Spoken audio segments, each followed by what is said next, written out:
Hello everyone, I am Chloe Kahn and I did an internship this past summer with the Berea College web team. As I am a computer science and technology and applied design double major, I worked under Charlie Campbell, who designs and develops Berea's web and mobile presence. In this presentation, I will be discussing the following: the use of teamtreehouse.com to refresh my memory and learn new web development skills. Second, I will describe the WordPress workflow that I learned in the process of making the Doris Ullman Gallery website. Then I will explain a few tasks that I accomplished and in what application I use the skills that I learned. I will end with a reflection of soft skills and then questions. Team Treehouse is a library of videos made by experts teaching web design, coding, business, and much more. It is an interactive website that provides code challenges and quizzes between videos to help users practice. Mr. Campbell and the web team provided me with a subscription to this awesome website in order to refresh my memory and learn new web development skills.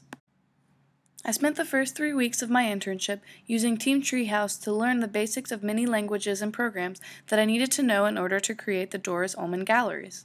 As I said, I knew some of these before, but teamtreehouse.com strengthened my skills in the following: HTML, CSS, responsive web design, foundation, understanding design and aesthetics, grid flexbox layouts, debugging, PHP, JavaScript, MySQL, and WordPress workflow. I worked with Mr. Campbell and Nick Farr, a student designer. We collaborated with Megan Doherty, the Doris Ullman Gallery's art director, and her student internship team to create a WordPress-run website for the Berea College Doris Ullman Galleries. This is a graph of the process my team went through in order to create the Doris Ullman Galleries website. I broke it down into 10 steps. I'm going to discuss a few main concepts that show how I applied the skills that I learned. If you would like to read individual reflections about all of these steps, please go to my blog at craftingappalachia.wordpress.com. Even though I had Nick on my team to do most of the designing, I was still engaged in the meetings and all the decisions that were made with our client Megan about the wireframe and mapping of the website. Here's a sample of the mock-ups in transition. We went through a few changes, and after discussion about the functionality of the objects and the arrangement of the elements on each page, we came to a consensus.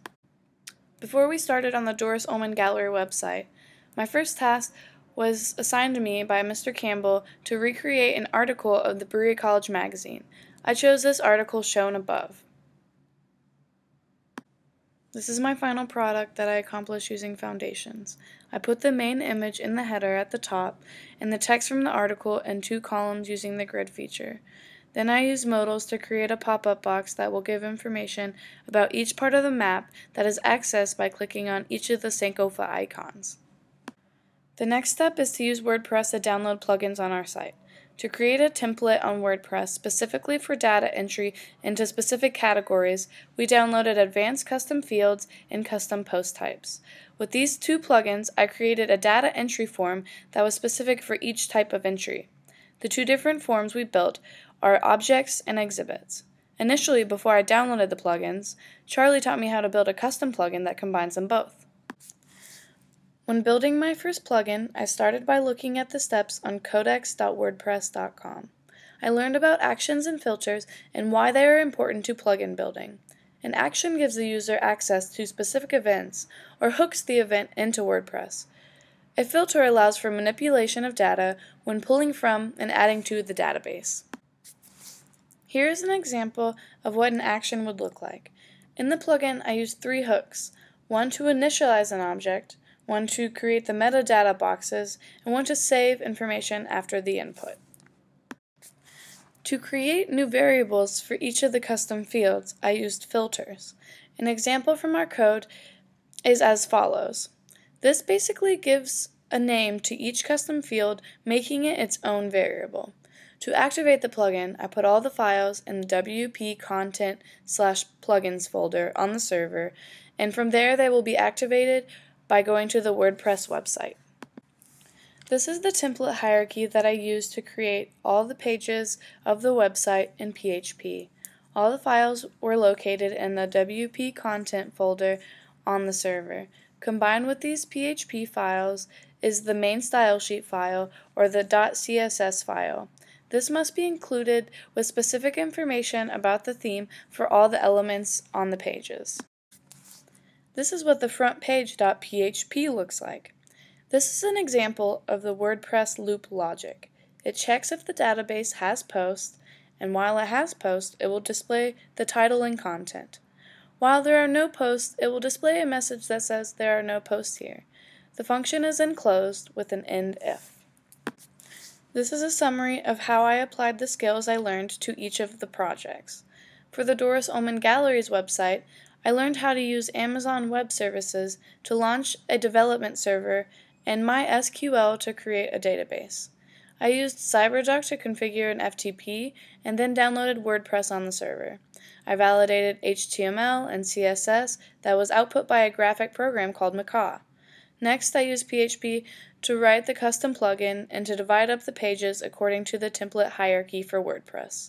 The Berea College Magazine website project helped me reinforce my foundations and HTML and CSS skills, and also taught me how to convert an InDesign file to a static web page. Reflecting back to my internship, I learned what it was like to be in a real-world working environment with a boss who gave me deadlines.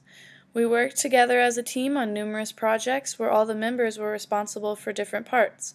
We would come together every day to make sure that we were all on task and to discuss the next steps in the process.